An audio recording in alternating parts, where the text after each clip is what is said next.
Why hasn't Amnesty condemned Israeli authorities? Well, if accusing Israeli forces of acts that could be war crimes is not a condemnation, then I'm not sure what is. Day after day, the evidence was mounting. Hundreds of civilians have been killed, thousands of homes destroyed. Gaza's only power plant has been hit. It's cut off electricity and running water to 1.8 million people. It's hard to believe that this was not intended. If it was, it is a war crime. It is also hard to believe that a country with the military capability to really target their attacks has killed so many civilians. Why hasn't Amnesty condemned Hamas for firing rockets into Israel? We have. People have been killed, their homes and their properties have been damaged.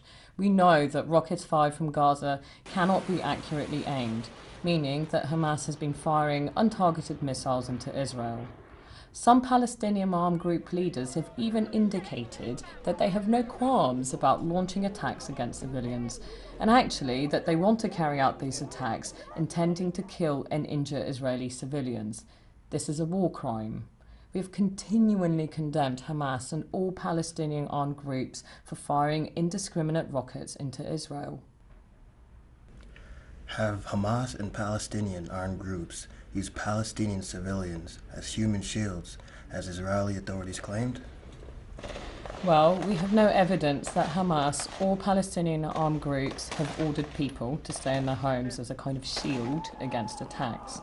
But we do know that they have been putting people in danger by storing weapons, by firing rockets from residential areas.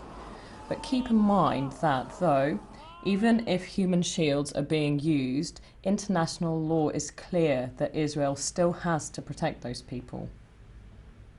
Why have you been calling this a conflict? Wasn't it an occupation by Israel? It was a conflict because there was fighting, but that isn't to say that Israel hasn't occupied Gaza. It absolutely has, although not everyone would agree.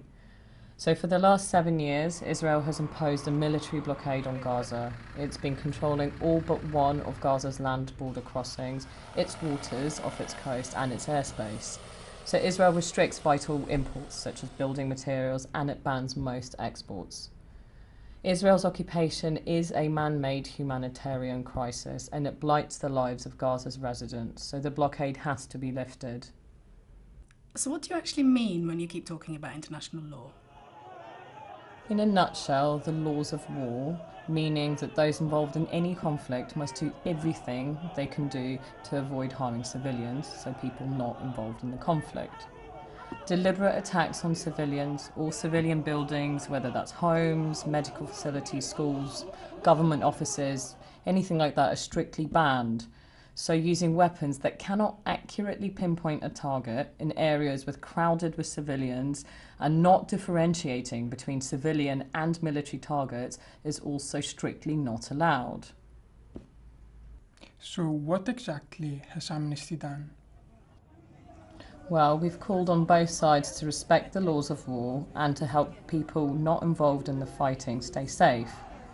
It was so serious and so shocking that we're actually lobbying hard for the International Criminal Court to investigate what has happened, and we're researching and building a strong case to make sure that those responsible answer for their actions.